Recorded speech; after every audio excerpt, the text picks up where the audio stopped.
এইভাবে জামাই গিট দিতে যদি হয় তাহলে ভাবুন তো কত অসুবিধে হয়। একবার গিট দাও, একবার খোলো, যত সব জ্বালা হয়েছে মায়েদের।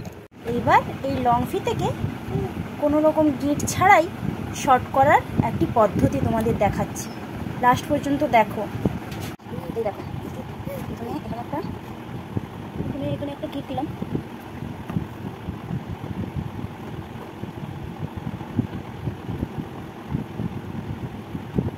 এইভাবে দিলাম প্রথম গিটটা। তারপর এইভাবে কোনা চিপে এই করলাম,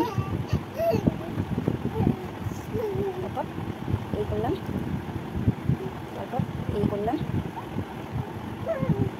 তারপর এই করলাম। দেখো এইভাবে সেলাই করে নিলাম।